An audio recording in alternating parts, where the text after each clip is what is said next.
What a glorious day. Yes, it is. Oh my gosh. Welcome to Unity of Billings. And thank you for being here. Thank you for being the light of our lives. Will you all join me in singing our opening song? And we have the accompaniment of Rick Cosgrove. Yay!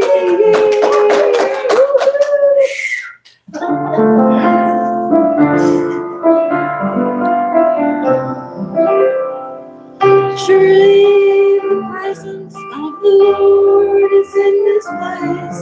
I can feel His mighty power and His grace. I can feel the brush of angels' wings. I see glory on each face. Surely the presence of the Lord is in this place. Woo. Nice. Thank you so much. Oh my gosh, it's just us. We can be totally silly. I know, right? Oh, except Yeah, nobody's gonna see you on that phone. except the camera. Oh man, we're gonna be on film. All right. Okay. Unless we're silly off camera. We can be silly off camera. Sillier than usual, I should say. Yes, exactly. Our Sunday live services are being live streamed. Speaking of, good morning, everybody. Thank you for helping to support Unity's ministry by donating on PayPal at Unity of Billings at gmail.com or on our website, unityofbillings.org.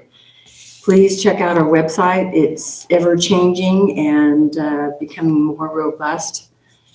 And if you have any ideas about things that you would like to see on our website, please let us know. So I think I'm going to skip the announcements. Yeah, I know. We can all say it together. Okay. Busy bags in the basket in the back for any children with us or anyone young at heart. Please return them at the end of the service. Very good. Very nice. Thank you. Thank you all. And our meditation room is available from 9:30 a.m. on Sundays, Mondays and Tuesday evenings from 7 to 8 p.m.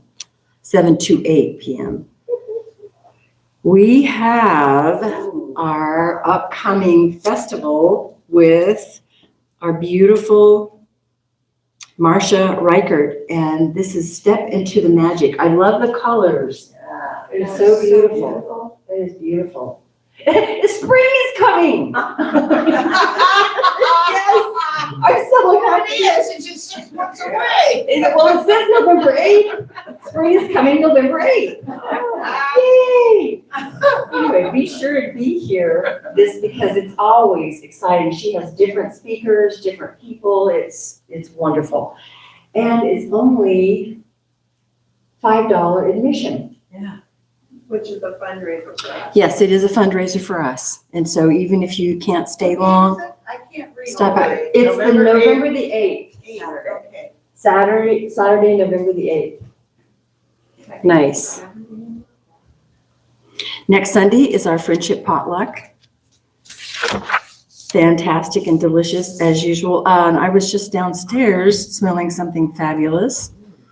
What did you bake for us? I made a pumpkin chocolate chip rabbit. Oh my goodness. Yeah, a pumpkin chocolate chip bread. That's what I was smelling. It's delicious smelling. Today, Rev Edee Weigel will speak of the 7 spiritual laws of success, part 1. And this is adapted from Deepak Chopra and is, if you've ever read the book or never read the book, it's fantastic. Very, very good information. November the 2nd will be Reverend Edee Weigel with part 2 of the 7 spiritual laws of success. November 9th will be Reverend Phil Zimke. And November 16th will be Reverend Jim Reindaler. Don't ignore the slide because it didn't update for some reason. Okay. You are correct. The 16th. Okay, good. Good. Yes, what a great month. We have some great speakers. We always have great speakers, so it's just And we wrap awesome. up the month with Edie again. Yes, nice. 3 Edees in a row. That's awesome. And we're closed on. Well, it's still October, but yeah. We're closed on Thanksgiving weekend. Yes, we do not have service on Thanksgiving weekend. That's my birthday. Thanksgiving. Yeah, well, that's It's time for dinner. Turkey. That's a good day to be thankful, for sure, for you. You are the light. You are the light. And now if we'll take a moment to center ourselves and listen to our unity song with David Friedman.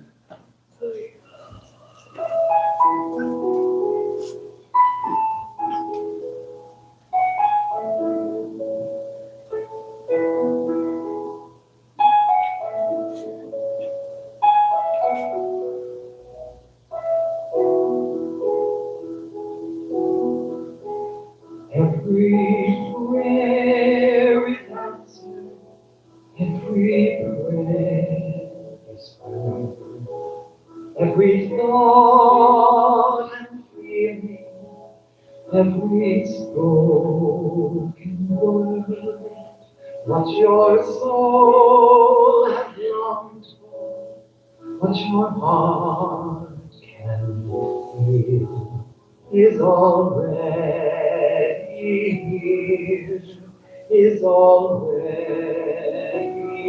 real. There is no one out there is no one else. You hold all the answers deep inside yourself.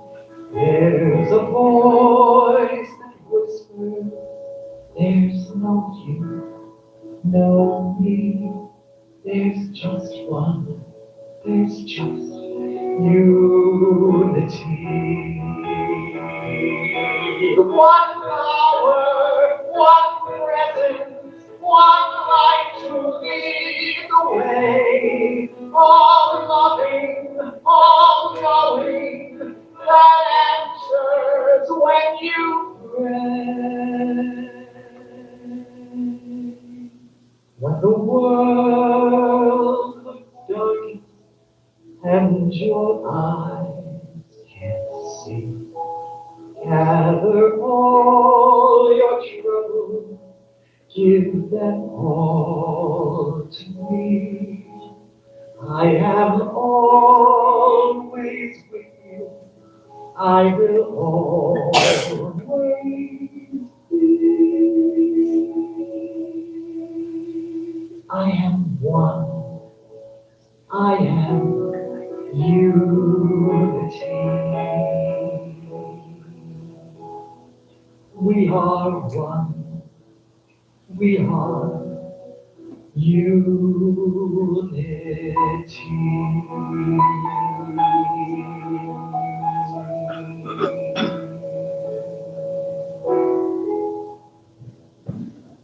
Thank you, David.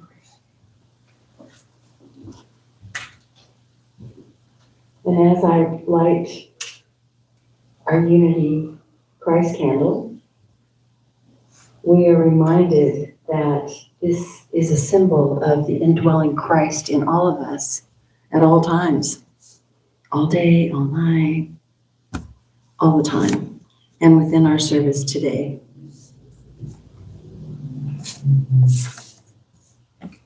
Our daily word today on October the 26th.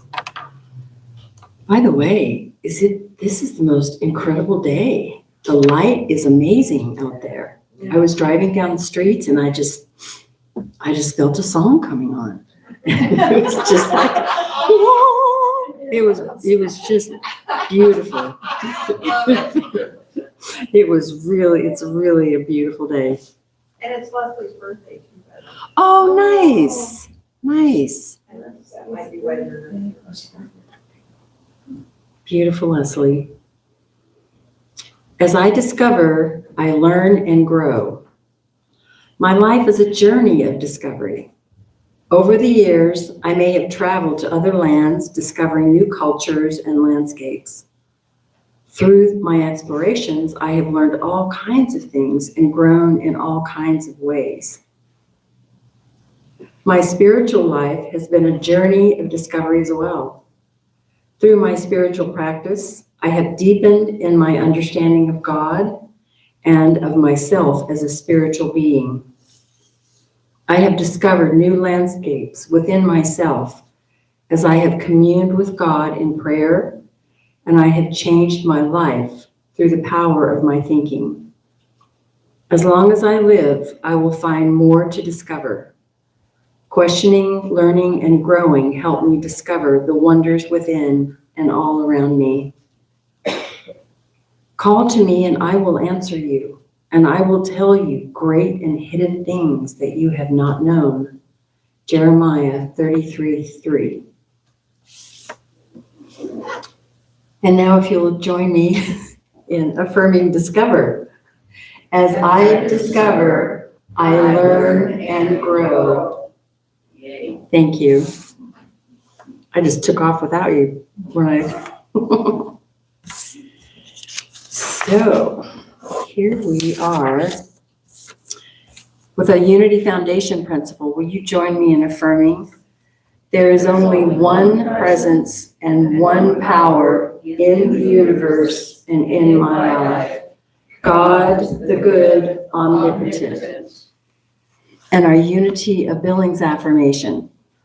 Through divine wisdom and grace, Unity of Billings is vibrant, healing, and inclusive. Now, if you'll take a moment and hold your love offerings in your hands, or your prayers, infuse them with your love and your light and your energy, and join me in praying. Divine love flowing through me blesses and multiplies all that I am, all that I have, all that I give, and all that I receive. And I am grateful.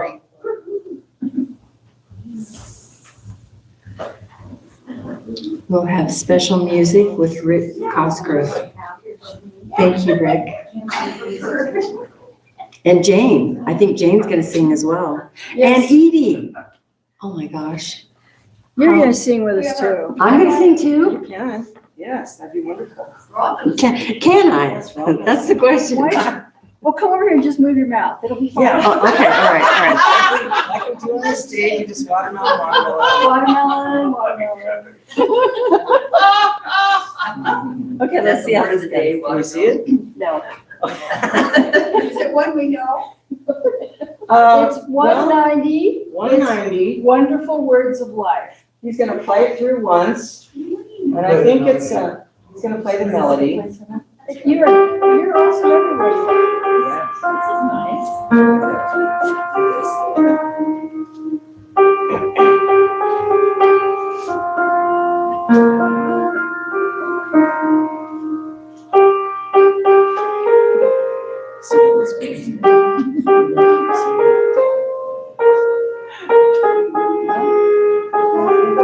Start flat.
Wonderful words of life, promises to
Hey, that was fun. Yeehaw, woohoo. Hey. All right. Get your lunch. Thank you so much, Rick. That was fun. Singing is great. Singing is great. Very great. And so, You just smell. did we harmonize well? That was my goal, to kind of harmonize a little bit. These angelic voices, I did a little harmonizing. That's what I did. By the third verse, I think we had it correct. Yeah, exactly. That's what life's all about, just keep Yeah. jumping. That's right. That's right. Keep going forward. Keep going forward. It's not about perfection. It's about progression. Progression and enjoyment. Enjoyment. Yes, definitely. Laughter. Thank you all for your gifts, your physical presence, your energetic presence, your online presence. We are grateful for all of this wonderful, life-giving energy, this beautiful, wonderful, glorious life that we get to live every day. And we get to choose how we're going to live it, with light and joy and happiness. As we receive your tithes, we infuse them into our organization, into our community, and into the world, the light that we are. And so it is. Thank you. And so now we have the great pleasure of enjoying Reverend Edee Weigel explain to us the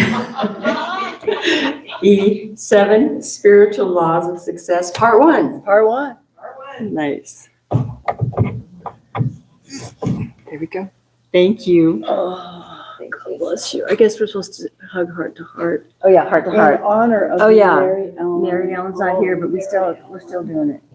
We miss you, Mary Ellen. Yeah. We love you. All right, we're cool. So is the camera readjusted here? I didn't want to be like, the God Janus, one eye, one side of the face. Half moon. Good morning, everyone. Definitely is fall. And I drive around and get to see all the colors of the trees, and the critters are getting furry. And today we're talking about Deepak Chopra. Here, I got this right. Deepak Chopra. He's been a big part of my life. I guess my mother discovered him early on. So he didn't live too far away from me in San Diego down there. So at first it started with a health center, Ayurveda, health spa. And then slowly it evolved into him writing. I think he's written something crazy like 90 books. I don't know. Does anyone know how many books he's written? I know that he's 89. Wow. Really? And the 7 Spiritual Laws of Success book was in my bookcase. And as I was kind of cleaning, I pulled it out and opening it up to the inside frontispiece, whatever they call it there. My mother had written, "Here to my beautiful daughter, I hope these words inspire you. Love always, Mother." And it maybe was 1994. I don't remember the first year that book came out. I've read it. I've applied it. It's so similar to our unity values and also yoga type spirituality values, of course, because he is a yogi. He wrote Perfect Health many, many, many years ago, probably in the 80s. Perfect Health. It's about Ayurveda and learning your doshas and your dharma and your dog and your cat. I'm teasing. It's about learning your life path and also your type of body that you are and how to take care of it. I always know when I'm getting to Pitta, and that's in the summer, I call it the volcano of Pitta. It's when you get really hot and you get emotionally kind of frazzled. You're supposed to take nice cool baths to like soothe your Pitta. So if you're interested in Ayurveda, get Deepak Chopra's Perfect Health. I have it. It's lovely. So today we're talking about the 7 spiritual laws of success. And it's worth reading. It's this little tiny book. But as I started reading it and paraphrasing and diagramming, I realized it's got so much in it. I only got 2 chapters. I only got through 2 chapters before I went, you know what, it's gotten to page 13. I think I'm going to have to roll on to next weekend, maybe the second half. Thinking about Chopra, and I do want to tell you, I was looking him up on YouTube just to see what his diagram of 7 spiritual laws of success looked like on YouTube.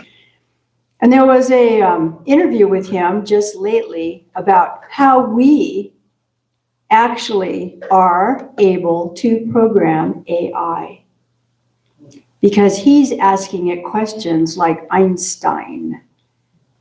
How is God proven? What is most of the universe? Unexplainable. So he is getting AI channel to go more and more to the fact that God is proven. Yeah, he's like, we are in control of AI by the questions we ask it. And it's like an entire hour of him talking about the questions that he asks AI. What is the beginning of the universe? What's spooky matter? Asking those Einstein questions. How is answers? AI comes up with answers? Because it goes back to like the earliest written recordings of any person trying to figure out what are we and how are we here. So it's just fascinating. So I got into that. I was like, oh, stop. Go to 7 laws now. You got to write your talk. Of course, if a cat walks across keyboard, you never know what might show up. Today we're talking about, and then blank. So yes, Chopra's book, The 7 Spiritual Laws of Success, about the time my mother gave it to me was about the time that I'd kind of not enjoying living in San Diego County anymore. All of a sudden my life kind of went, I don't like living here anymore. You know, it's a really funny little corner of the United States right up against the ocean, the desert, and Mexico. And I could just feel like I really want to go somewhere, but where am I going to go? And I started reading this book. Well, he does talk about making vision boards, making affirmations.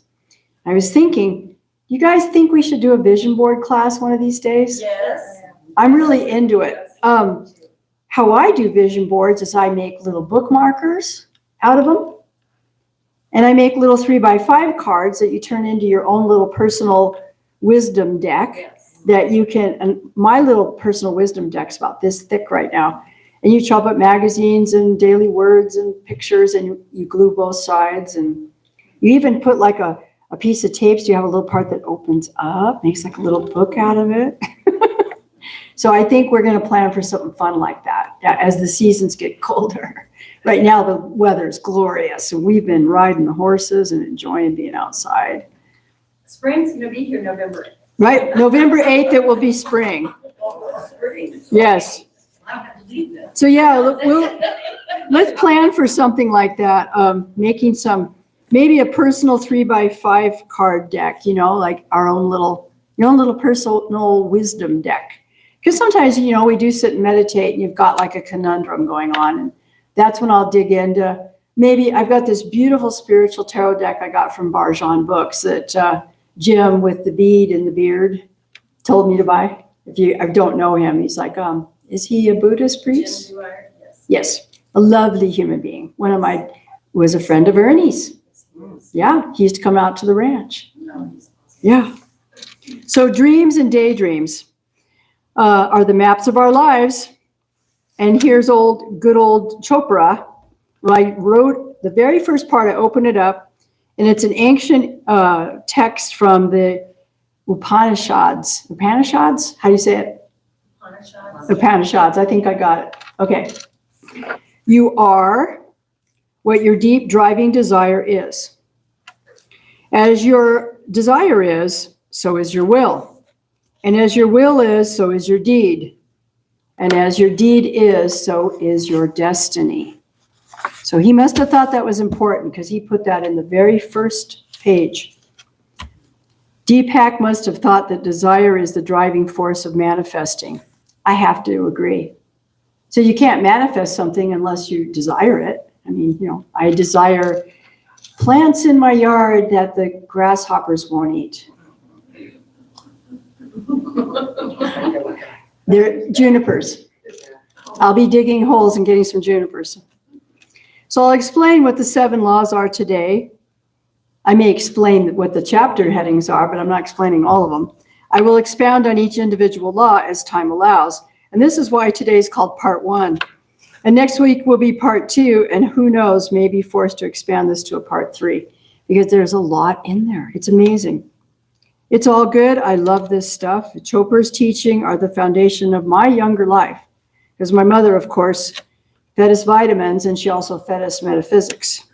She sprinkled her vibhuti on everything. That's spiritual gifts. Growing up in a unique environment where miracles occurred every day. My mother was magical, and she was my very own Mary Poppins. We would hurry and do all the housework and then sling towels over our shoulders and go down to the beach. My mother and my sister and I, just thinking about what a fabulous life. Early in my life, I became aware of the laws of success. And I've used these laws my entire life. These laws are basic yoga philosophy. Visualize what you want, stay on the God channel, and rise above anything. Rise above anything? Rise above anything that stands in the way of the first 2 ideals, which are visualize what you want and stay on the God channel. The 7 laws make up chapters of this delightful little book.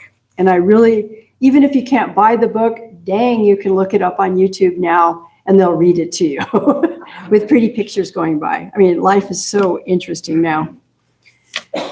So the 7 chapters are, number 1, the law of pure potentiality. Potentiality. Number 2 is the law of giving. Number 3 is the law of karma, or cause and effect. Number 4 is the law of least effort. I like that one. Think of a hammock with my feet up. Number 5 is the law of intention and desire. 6 is the law of detachment. 7 is the law of dharma, or purpose in life. Dharma means your purpose in your life.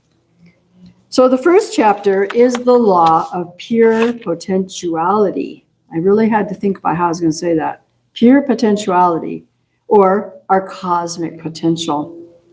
I have an idea of what this means as far as cosmic consciousness reaches. This is our potential, unlimited. But why does he say pure? Pure potentiality, not just potentiality. Because it's linked to Christ consciousness. He says this right in the book. Your pure potentiality is linked to Christ consciousness and the divine. It is holy and sacred gift. So in other words, you have the power of the universe, but you have to be careful how you use it. You rub that lamp and talk to that genie, you got to go with Christ consciousness. Equally bestowed on all humans is this sacred gift. And we have a limited potential, but we want it to be pure. So how can we apply the law of pure potentiality, the field of all possibilities, to our lives?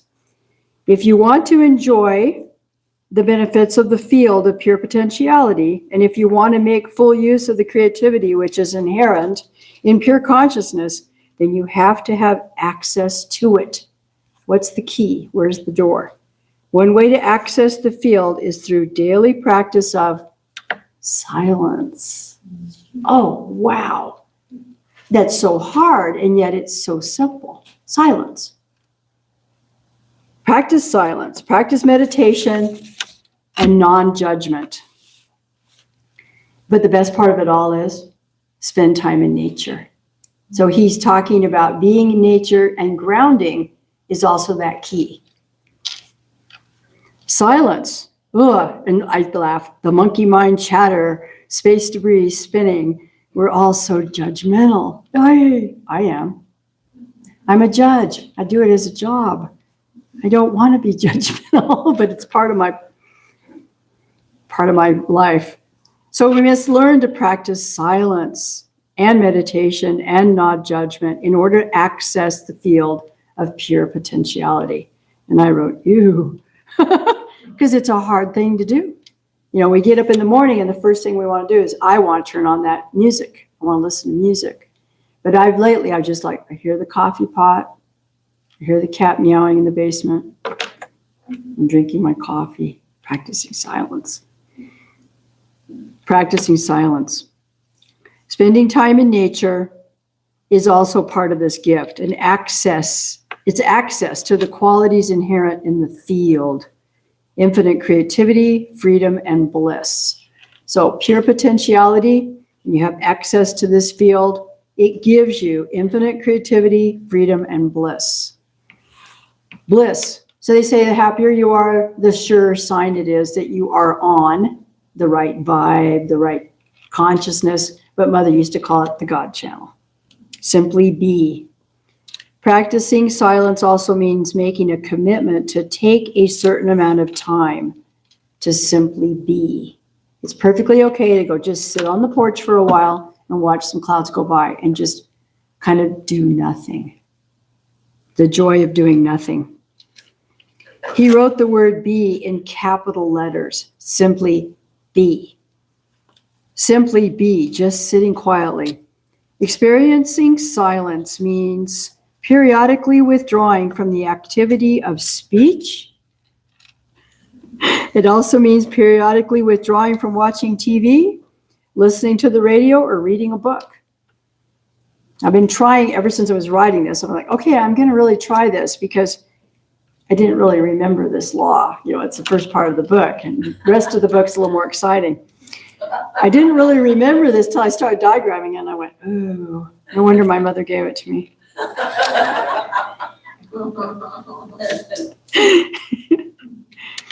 If you never give yourself the opportunity to experience silence, this creates turbulence in your inner dialogue, your brain. Didn't I write a talk not a couple of years ago about we have 30,000 thoughts a day, and most of them are negative, unless you go through this kind of training. So how to begin? How to begin? I asked myself, how do I start over on this one? And Deepak says, set aside a little time every once in a while. I like it how he says that. He's probably smiling when he wrote it. To experience silence. Set aside some time every once in a while to experience silence, or simply make a commitment to maintain silence for a certain period each day. Okay? You could do it for 2 hours. Oh, wow. 2 hours. Silence. Or if that seems like too much, aim for 1 hour with smiley face here. And plan for a spiritual commitment to experience silence for a half a day. Make that commitment, because that's how you access the field of pure potentiality. Make that experience for yourself. And then he writes a day or 2 days or a week of silence. I wrote, wow, that might be on a yoga retreat. Then I wrote, wow, silence for a week. Wild. As your outer speech becomes quiet, so does your internal dialogue. The self, the spirit, the choice maker becomes still. The pure potentiality comes in like still lake, reflecting only beauty. We can feel a great freedom, a great mastery, and thrilling sensation of absolute peace. Nothing to chase after. We may realize the greatest experience of our life was only silently waiting within. Waiting within for us to empower it. And I wrote, whoa. I'm reading this and I'm just like, okay, Mom, you're right. Thank you, Mother. Success is not something you chase. Success is something you attract by becoming who you truly are. Pure potentiality refers to the unmanifest, the realm of infinite possibility that exists within every human being. It is the silent field of consciousness before thought, before identity, before limitation. In this space, we are not our names, our achievements, our careers, or our fears. We are simply awareness. we're self-aware. We are self-aware. We are whole, we're undivided, and we're powerful beyond measure. So think about this. Every tree, every star, cell, universe began in silence. The seed of life in all of its complex expression emerges from the emptiness of pure potentiality. Chopra explains that true power does not come from control. It comes from surrender. And the door to this surrender is found in silence, meditation, and non-judgment, plus communion with nature. This is not a mystical ideal. It is a psychological and spiritual practice. When we quiet the mind through stillness, we begin to touch the intelligence that created galaxies. I was so happy to read this because, I've probably written something quite similar to this in the last few months. I'm like, okay, I guess this got embedded into my consciousness early on. We begin to operate the cosmic consciousness, not the ego. We begin to operate as a co-creator, not with the ego. The ego doesn't create, it destroys. Oh, bummer, man, because he's so willing to help me with everything. Now go away. What did I say? Oh, yeah, George. Go away, George. Leave me alone. We begin to operate with cosmic consciousness. You just throw some fairy dust on it and call it good. The petty tyrant wants to destroy our joy.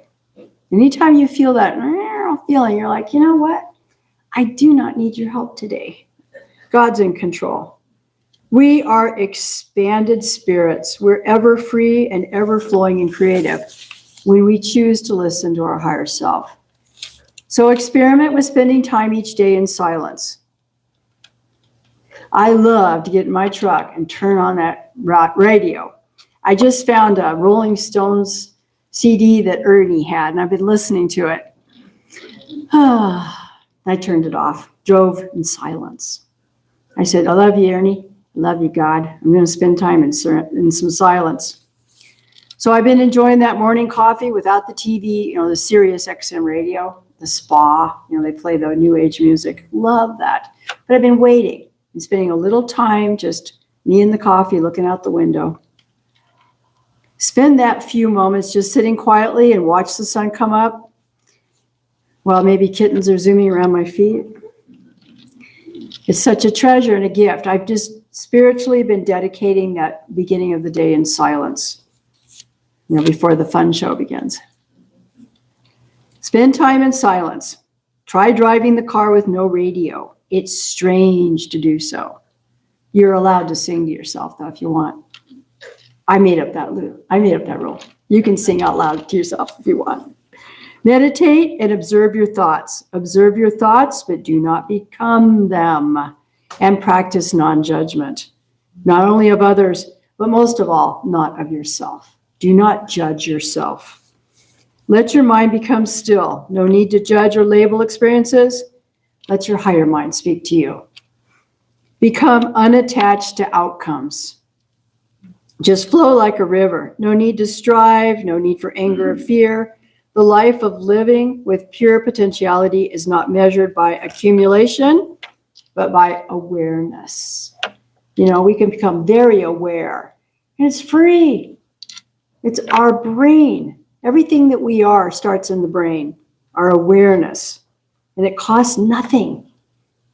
Become aware now that before you existed on this earth, you existed in that field of possibility. And you always will. Never goes away. The second spiritual law of success is the law of giving. The law of giving. The hidden currency of abundance. And imagine two rivers. One flows freely. Its waters are clear, abundant, nourishing everything in its path. And the other river is dammed, stagnant, and lifeless. He writes, which are you? Now, no one in this church or listening here, none of us are damned, stagnant. Are we? Are we lifeless? No. This is the essence of the second spiritual law, the law of giving. At first glance, it seems simple. Give and you shall receive. But Chopra urges us to understand this principle at a much deeper level. Giving is not a transaction. It's a rhythm, a flow, a universal law that governs life itself. Everything in the universe operates through dynamic exchange. Your breath, your heartbeat, the cycle of seasons, the rising and falling of the tides, all are expressions of circulation. When you hold back and when you resist this natural flow, you break alignment with abundance. But when you give freely, generously, without attachment, you participate in the most powerful economy there is, the economy of energy. Energy. Let's reframe what giving really means. It's not just about money or material possessions. It's about energy, attention, appreciation, kindness, time, love, even a silent blessing. When you think of someone, give them a blessing. Every time you offer something valuable, tangible or intangible from a place of sincerity, you activate a field of here's the word, reciprocity. Yeah, reciprocity that begins to circle back to you in unexpected ways. I mean, this is a powerful law. Even just praying for other people, this cycle comes back and blesses you. And I wrote, wow, that's really awesome. So I think I'll say that again. You activate a field of reciprocity. Holy moly. True giving requires detachment. Giving for the sake of giving itself and trusting that the universe handles the return. It's like a gift from the universe that you don't have to worry about returning if it doesn't fit right. The gifts of the universe always fit right. The more you allow energy to flow through you, the more open you become to receiving, the more this gift and this law, the second law, works for you. When giving becomes your lifestyle rather than a task, your entire vibration changes. You know, like we do those horse shows over there for angel horses. Charlene, you know, years ago, she goes, oh, they had that flood and da-da-da. You should do something for them. And I said, you know what? I don't know what I could do, Charlene. And then I said, I know what I could do. I can put on horse shows and give them all the money that we make and work for free. Working for God, helping Johnny with the wonderful things she does with angel horses. And I have experienced such a great lifting in my spirit to be able to give such a wonderful gift away. I think we're on our second year doing this, and it's just been growing. It's a fabulous experience. So giving away just for the fact of just all the hugs and all the laughter and the smiles, giving that away, it activates that field. Reciprocity. God, it's a hard word to say. Reciprocity. The universe gives back to me. You know, that the tornado went past my house. Thank you. That was a big one. So the detachment. We allow this energy to flow through us, and we become more able to receive. We give as that our lifestyle. Giving becomes my lifestyle. And our entire vibration changes. And when someone offers you something, be a gracious receiver as well. Receive it fully, gratefully, and without guilt, because this is also part of the flow. You have to be sure that when anyone or anything offers you something, you say yes graciously. Don't push off anything anyone offers you. It is a law of giving and receiving, because they get the joy of giving to you. Even if it's like, ugh, I really don't like those socks, but thank you. Yeah, I'm not sure if I needed more plant starts, but thank you. Me who has at least 47 plants in the house where the grasshoppers won't eat them. But true wealth is not about how much you accumulate. It's about how much you circulate. Don't you like that one? Good old Deepak. He's like, no accumulate, you circulate. Every act of generosity, no matter how small, says to the universe, I trust you. Oh man, I love that he wrote this. Every time you allow things to flow, you say to the universe, I trust you.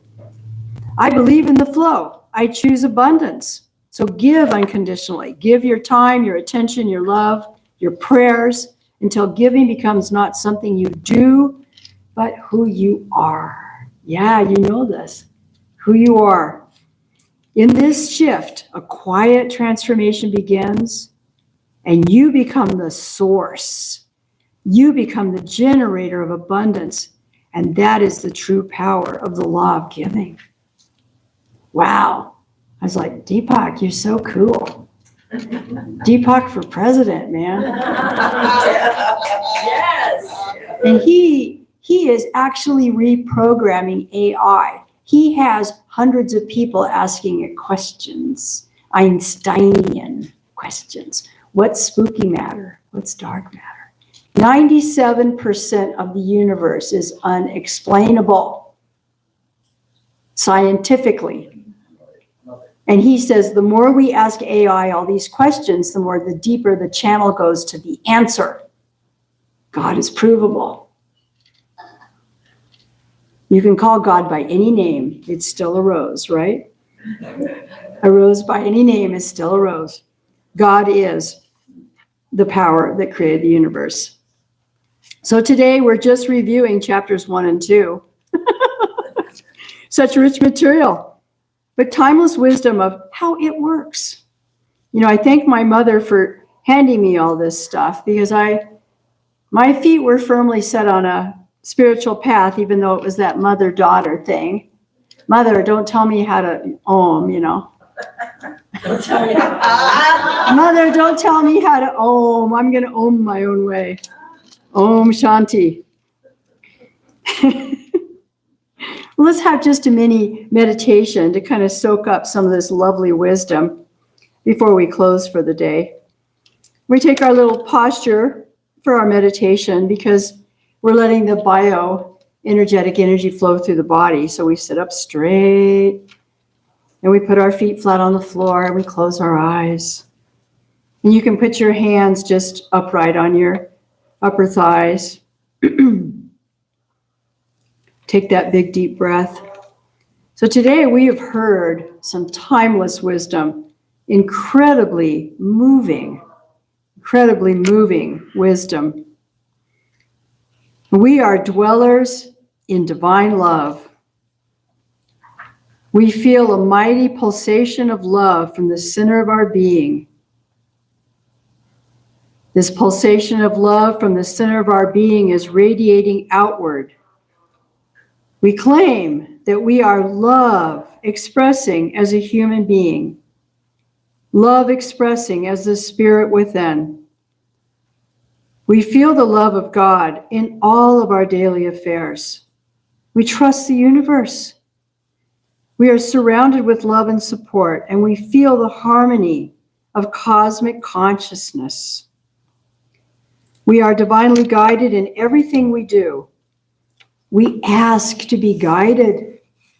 When we have a problem or a question, we say, Dear Lord, tell me what to do. Nature, tell me what to do. Divine wisdom, tell me what to do. We see ourselves as being wealthy with the love of God, with the universe. And every single thing we dream to do is flowing into our life. And we give freely of smiles, love, and attention. We claim all is well. All is well. And we smile. We claim all is well, and we smile.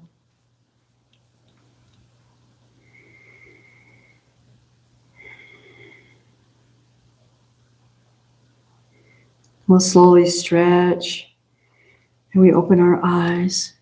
And don't forget to smile. Edie, I have one observation if you're not, when you're finished. Not finished yet. I know. Almost. In closing today, I'd like to paraphrase a few of Yogananda's pearls of wisdom. Yogananda wrote on courage, and he says, do not take life's experiences too seriously. Do not let them hurt you. Play your part in life, but never forget, it's only a rule. All nature will commune with you when you are in tune with God. Carolyn? Thank you, by the way, it was great. And I love being reminded of Tupac. I used to follow him a lot. But I've been reading over again The Divine Matrix by Greg Braden. And much of what he's been writing about, and this was written a few years too ago, same thing, that the matrix, as Deepak mentions, you know, the network or the flow, it's like you say, that's what proves. Yeah, that's true. Proof. I mean, the thing that can't be proven, there is a subtle proof. Yeah, If you're paying attention and don't have to have numbers right, to right. identify it, you know. Yep. Yeah. It's too funny. It just can't, you know, Planet of the Apes, you know, they're riding on the beach and there's the Statue of Liberty halfway out of the sand.